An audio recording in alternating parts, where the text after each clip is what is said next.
Hey, listeners, it's Kara, your host. After 176 amazing episodes and hundreds of book recommendations, I wanted to make it a little bit easier for you to find your next great read. The Bookish Lights Roadmap is your guide to all 175 podcast episodes, sorted by genre so you can quickly find the stories that fit your reading mood. From picture books to adult novels and everything in between, it's the perfect way to explore past episodes and discover new favorites. You can find your copy of the Bookish Lights Roadmap at www.bookishlights.com/read/roadmap, or just click the link in the show notes. Hi, I'm Kara Infante, and this is Bookish Flights, a podcast where we tell our stories through our favorite books. Each episode features a bookish guest where we will talk about reading, life, and the seasons we're in, all through a thoughtfully paired book flight of recommendations for you. If you're looking for meaningful book recommendations and a space to slow down, you're in the right place. Welcome back to the BFF Book Club. We took the summer off, and I'm so excited tonight to welcome Natalie Walters to chat about our August pick, Spies, Lies, and Alibis. This book was a little bit of everything: spies, secrets, second chances, danger, and plenty of humor along the way. At the center are Sybil and Ben, two people with a shared past who unexpectedly find themselves back in each other's lives, while both hiding some pretty major secrets. Natalie, welcome to the show. We're so happy you're here. Hi, I'm glad to be here. Yes. Well, I love to start out with you telling us a bit about who you are because I feel like we're so much more than our books and our bios. Yes. So I am a romantic suspense author by accident, really. I have a military spouse background. So I've been a military spouse for almost 30 years. I have three adult children. My two daughters are married and have given me my first grandbabies, one from each. And I also have a son who is not married yet. And I'm always like, he's single and a firefighter. Always trying to rom-com set him up. And he's, like, okay, mom, that's enough. And we currently are living in Texas. He retired from the military and we retired in Texas. And that's pretty much my bio. I don't have a lot. Yeah. Well, I feel like as a military spouse, and if you all aren't familiar with that, there's a lot of transition and there's a lot of reinventing yourselves along the way every time you have to move and change duty stations. So how did you end up being a writer? So we were stationed actually at Fort Leavenworth. So we had moved a lot. My children at that point, my youngest was in third grade, and I've always been a reader. I've loved reading ever since I was little, and but it never ever had occurred to me to be a writer. I was gonna go become a corporate attorney in like New York City or something. And I got back into reading because I finally had a little bit of time to myself and found a book that was called For the Right Reasons, and it was WRITE reasons.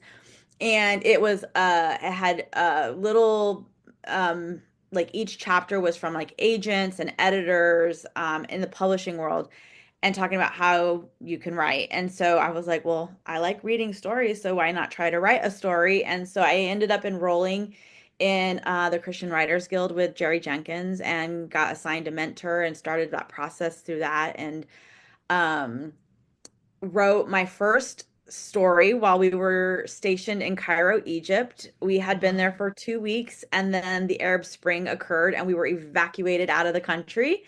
And so that was a new experience, but I was like, hey, this is great for a story. So I started working on my plot, and um, funny enough, I sent it to my to agents and editors, and they liked the story, but there wasn't enough romance. And I was like, what are you talking about Yeah. romance? Like, readers are majority are women and they want romance. And I was like, well, shoot, I don't know how to write a romance. So I learned and ended up sending that story out. I got like in 1 week there was a world event that had occurred, and I got rejections from nearly everybody. I think I got like 10 rejections in 1 week because they were like, this is too close to home. We can't do this. And so my agent was like, let's start over. And I was started a new story with more heavy romance in it. And that one we submitted, and I got a 3 book contract on that one. And so that was sort of how I got into the industry, not knowing how to write romance. I told him, I was like, I don't feel like I'm a like ooey gooey romantic person. My husband would agree with that statement, you know. Yeah. So it's just different for me, but I've grown to love. I feel like I'm a slow burn romance kind of girl. Like there are some that are a little bit, I'm more of a slow burn in general. So apparently fist bumps are not all that romantic. I didn't realize. But as I, so I'm much more comfortable killing characters than I am making characters. So, question for you, when you have to abandon these projects, and I've never asked someone this, but how attached are you to those projects? And you're like, man, I have to start all over? What do you mean? So, I mean, I was attached, but I also understood. But here's the great part about manuscripts when you're writing them and drafting them is you can take elements from those stories and put them and use them in different ways. So, my hero in that story was Jack Hudson, and so I used him as a character in the first book in my Snap series. So he is the main character in that story. And I also was able to take my setting, which was in Egypt, and incorporate that into that first book as well, where I was able to go back and there was chapters that were set in Egypt. And so I was able to incorporate that. So I feel like the parts that I loved about the story, I was Yeah. able to bring them into other stories. And I think that's kind of the best part is uh not every idea is a story and not every story idea works. And so it's trying to figure out like, well, what was it about that character or that setting or that plot that you really liked? And how could you adjust it or maneuver it to make it a new story? So that's probably one of the funnest parts of being a creative is being able to do that. Yeah. And you're getting to keep that piece. So, Yes, yeah. yeah. Yeah, I think in that first manuscript, there was also Claudia, who actually makes like an appearance in another book too, but like a little side book. So so it's fun. I get to pull people. I think that's all I pulled out of there though. Yeah. Well, for if someone's tuning in today and hasn't had a chance to read Spies, Lies, and Alibis, can you tell them about it really quick so that way they're with us for the rest of the show? Yeah, so Spies, Lies, and Alibis is what happens when your childhood nemesis ends up at the same gala as you, pretending to be your ex-boyfriend that you broke up with, and then like forces you to not reveal the secret, or he's gonna, there's gonna be trouble. And at the same time, you're also trying to convince him that you are not who you say you are either. So it really is a story between Sybil and Ben, childhood friends to enemies kind of. They were more like nemesis growing up. And 10 years later, they are finding themselves at an event where they are not who they say they are.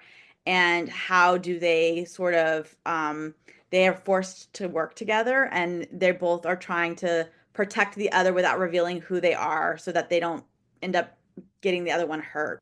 That's really a wound up way of saying it's a Mr. and Mrs. Smith inspired story.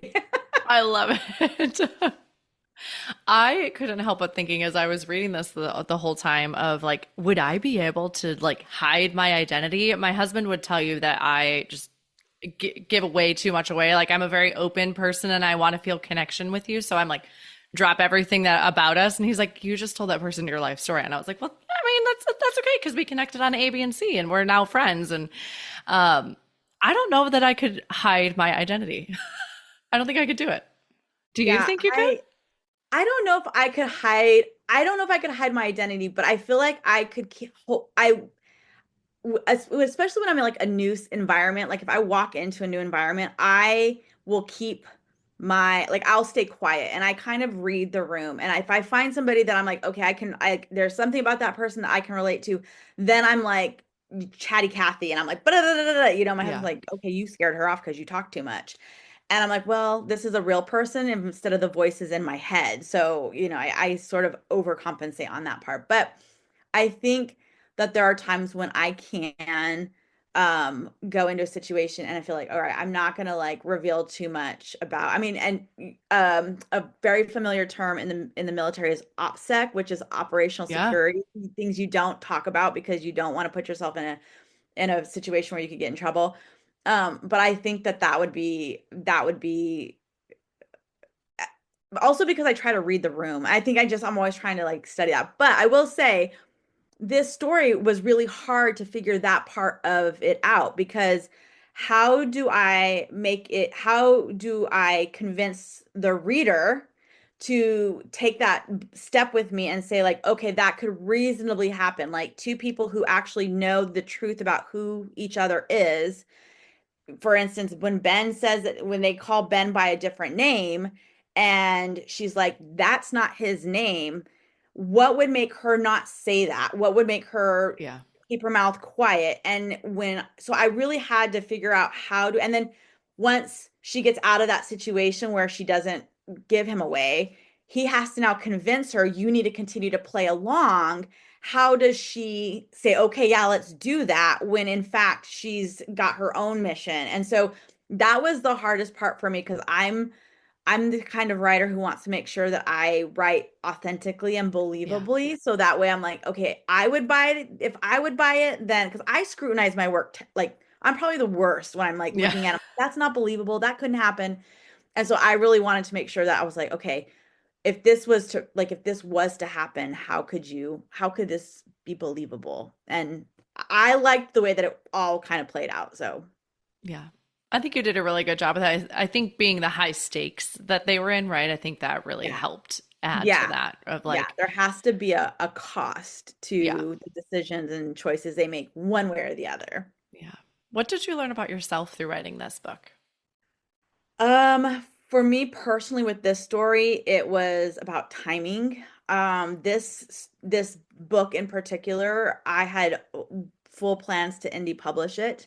Okay. Because the market at the time, I think it has shifted since, but at the time, booksellers want a very specific place to put your book on a shelf. So, are you a romance writer? Are you a suspense writer? Are you a romantic suspense writer? Are you a Western writer? Are you YA?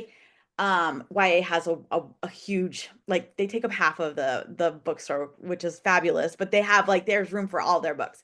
But for romantic suspense specifically, that's not a very big shelf if there's one at all. Yeah. And so when I was working on this story and they were like, well, where does it fit? I'm like, well, it's kind of like a romantic suspense, comedy, mystery, all of these Yeah. things. They're like, well, there's no place on a shelf for that. So I was like, well, I'm going to write this story.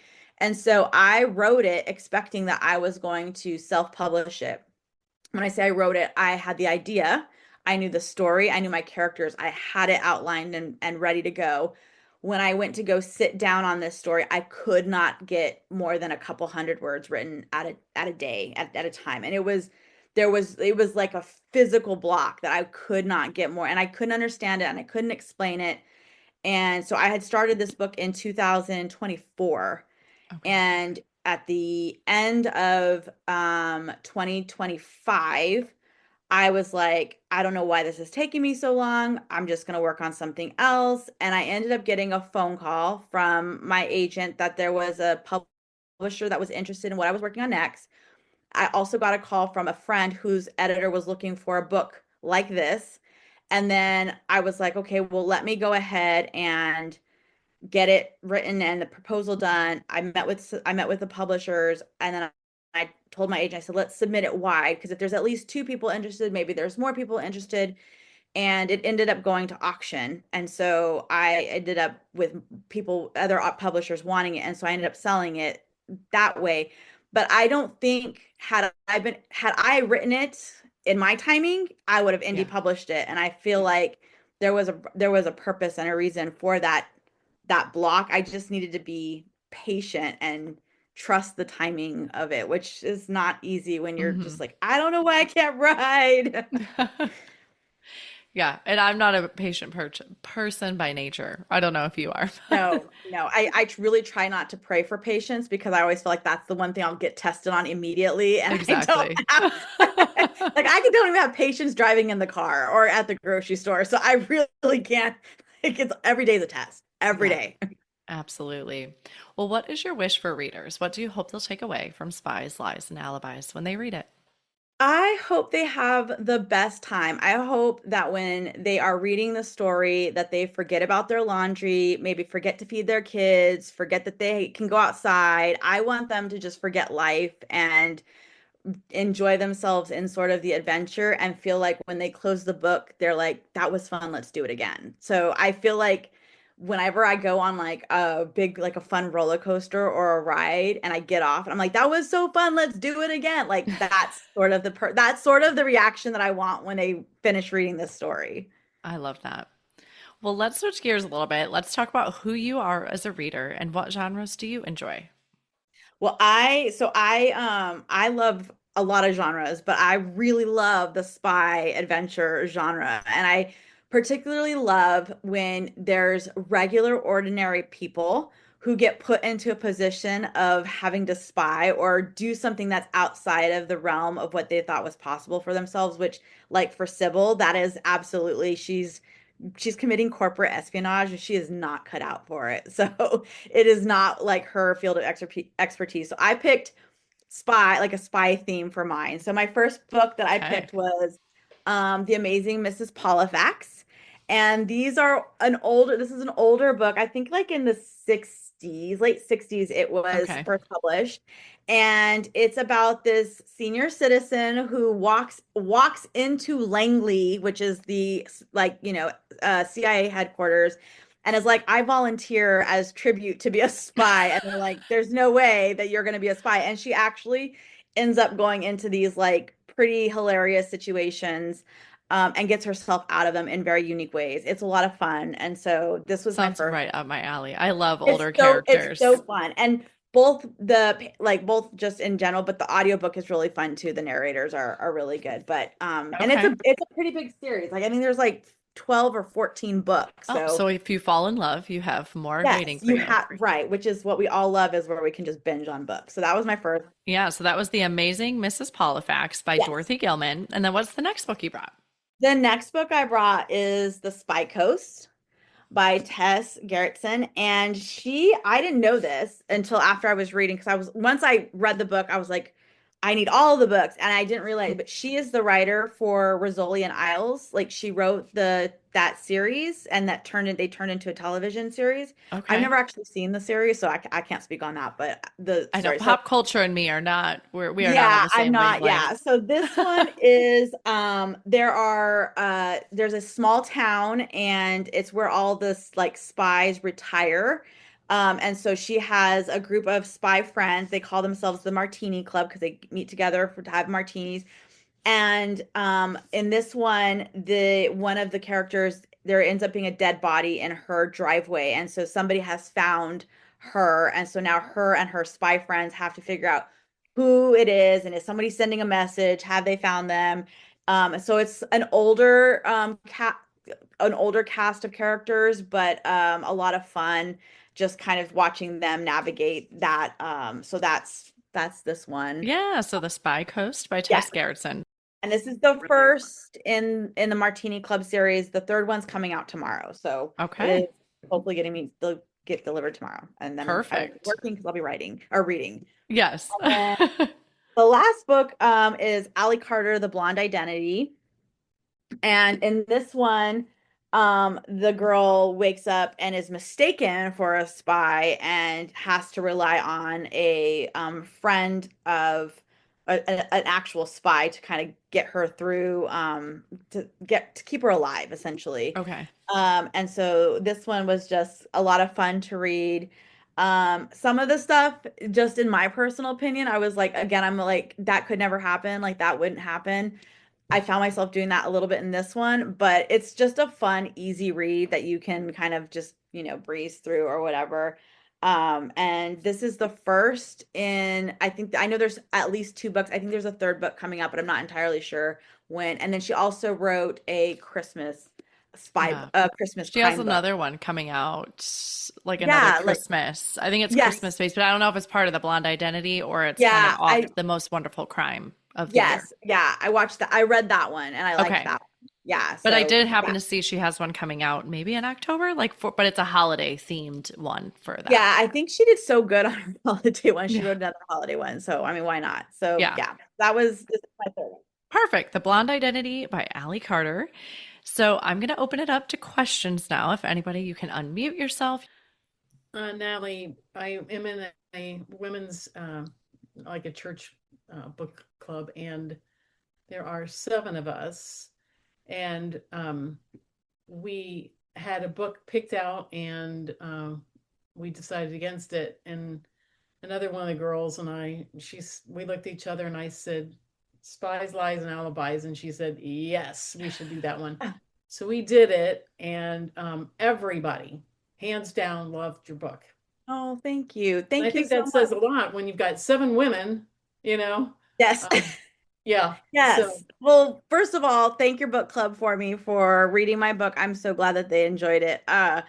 I think, I mean, I love book clubs and I love when I get to the chance to meet with readers and chat with readers. It's so fun, but yeah, I had a lot of fun with this with writing it. So I'm so excited that there's people who who love reading because you really don't know when you're writing it, and especially because it took me so long to write it. I was like, what if nobody likes this book? And it's just like it's like my last Hail Mary or whatever. And so it's been really encouraging that it's been received well. So thank you so much. well, and I think the thing is everything about it, like the cover is very catchy. Yeah. I think whoever designed it did such a great job, and I think you have the unique combination, like you had mentioned, of romantic suspense and comedy. That is not something you see very often. So I Yeah, liked it. It was really great.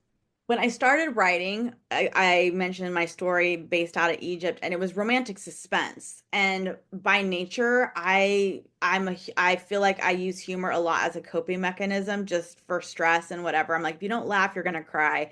And so I had never seen really books in that genre, like that really fit in that genre. And so I was like, well, I'm gonna write one then because I really enjoy, and there are books that have that humor and whatever in it, but I wanted to make sure that there were some elements in my stories that were different. So it's a clean read. There's not really any explicit content in it.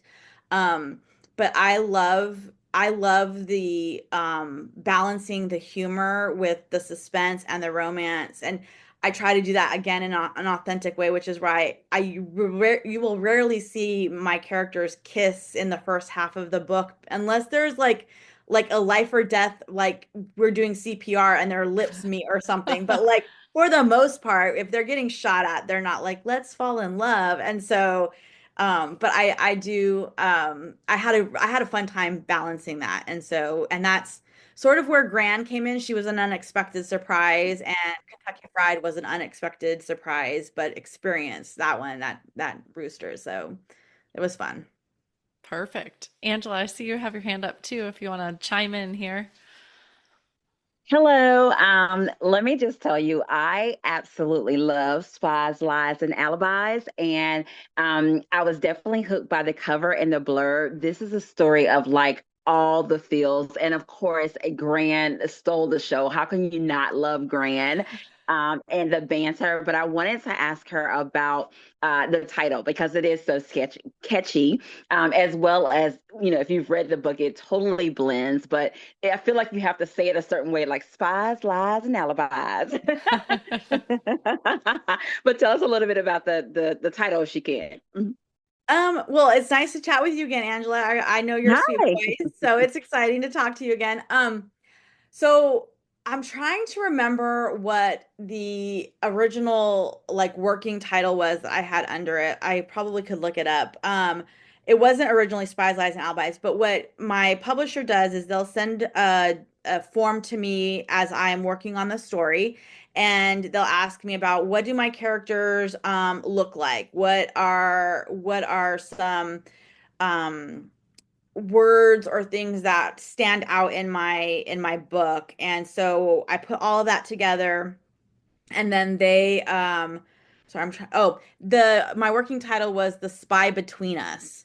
And so they're they when I sent that, they were like, we like that, but that could also be like an innuendo. And I was like, oh, okay. So I didn't so that's sort of how that works. But I send them a couple of ideas that I have for titles, and then as far as like the cover art and stuff, I send like the things that I think are catchy about the covers. But Spies, Lies, and Alibis just seemed to work because it was, it just it fit for both of them, what they were doing, what was happening, and then how they needed to actually be each other's alibis to stay alive. So it worked out well. And the rhyming was perfect.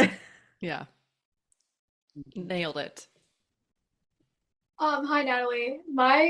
Well, first off, I love the book so much. I'm mainly a romance reader, so convincing me to read romantic suspense is really hard to do. Because I get scared easy. That's just the honest truth of it.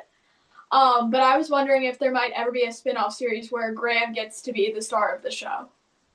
Well, thank you for reading my book. I'm so glad you decided to try some suspense. On that note, really quickly, that has been one of my struggles as a romantic suspense writer, is to get people to read. To read suspense, because suspense can be scary, and we are discussing darker topics and themes.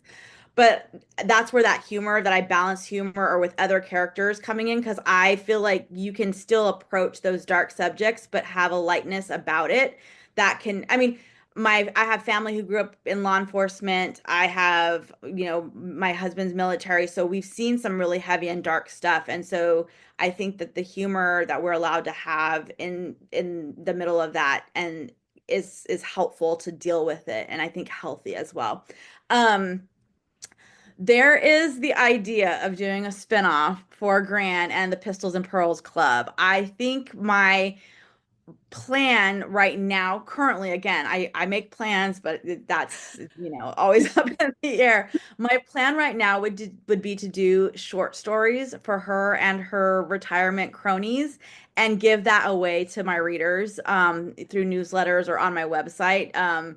Just because I think it would be a lot of fun to just do like almost like an anthology of like what are they doing now? Like what's the next, and I do for her, like I literally have the idea for her story, and I'll just give you a really quick little plot about it. They're getting ready to have a big bingo night, and they find a body in the freezer. So it's gonna be, antics and whatever on how they're, going to solve the case and not get in trouble themselves. So there is the story, there is the idea, it is going to happen. But my book that I just turned in my edits, that is actually Ruby Knight's story. So Ben's partner in book one, it's going to be her story, and it takes place overseas. And I love it. I just turned in the edits, which it's either you hate it or you love it. I hated it the first round. I'm loving it the second round. So there is sort of a spin-off, but it's not necessarily Grand Story. So, but at one point there will be Grand Story. I love it. I have been petitioning on the show that we should have stickers on books that can read at night, because I totally agree with you. I don't pick up thrillers for that reason very often, unless it's off a recommendation of like, you can read this and still sleep after you read it, because I am the same. Yeah. I think that for me personally, and every author is different. Every author has their purpose for what they write and how they write. I have a friend who writes really dark thriller, like, and they're amazing, and they have such a subtle like faith theme through them that you're like, if you catch it, like, oh my goodness, like this is amazing, because there's so much darkness. But there's times when I'm like, I will message her and I'm like, what is happening? Like, it's terrifying. And so I just know myself personally, I can't write that. Like, it's just too hard for me. So I will always have like the villains who are terrible and bad, but like they're gonna get caught, and it's, it might be like an Inspector Gadget moment, but it'll happen. Yeah. You're not having to dig too deep into the evilness of them. Yeah, yeah. I feel like, and that's the thing, like with books in general, our imagination can fill in so many blanks. We see what's happening in the world, and that goes for both like explicit content, like sexual content, all the way to criminal, like, Mm.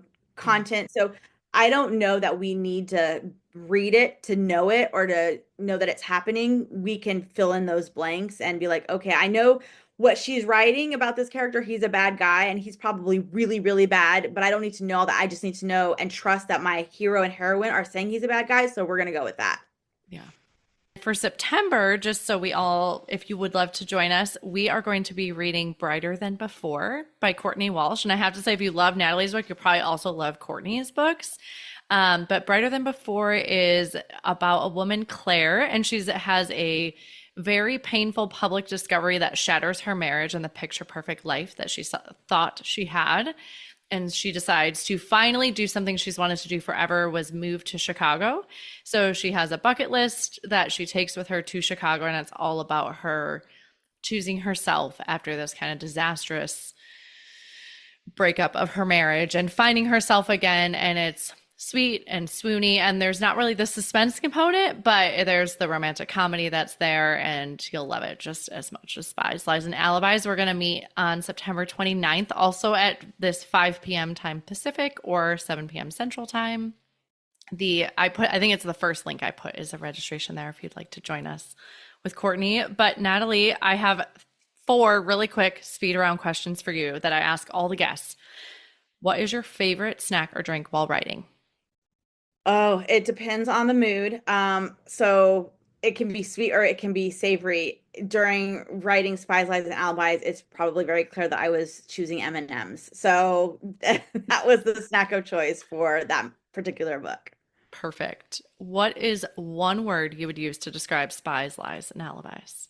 Chaotic. I like it. What's one book you've recommended over and over again?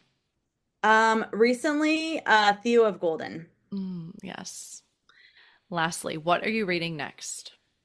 I am reading, what am I reading next? I just turned in my edit, so it's like I have so many options on my TBR You right have time. I think I might be reading the next Tess Gerritsen book. It comes out tomorrow, so Yeah. I'll probably pause and read that. Probably. I don't know. There's so many books. I've got time now. It's Yeah, exciting. that you've just been putting off because, Yes, it's like when we were in school and we'd put books off. So Yeah. It's hard. Absolutely. The pile keeps growing bigger and bigger, but Well, thank you for joining us, and thank you everybody for joining the call as well. I hope you had a great time, and I hope to see you again. thank you. You are welcome. Thank you so much for listening to this episode today with Natalie Walters and our BFF book club. We'd love to have you join us next month with Courtney Walsh to discuss Brighter Than Before. All the books that we talked about today, including Natalie's book flight of spy novels, you can find in the show notes at bookishflights.com. If you enjoyed the show, please head over to Apple Podcasts and leave a review. Your review not only helps the show, but it also helps the podcast to reach others. Make sure you are subscribed on Apple Podcasts or Spotify to make sure you will not miss an episode. That's it for today. Thank you so much for listening. As Emma Thompson said, I think books are like people in the sense that they'll turn up in your life when you most need them. Cheers to you, dear readers. Until next time.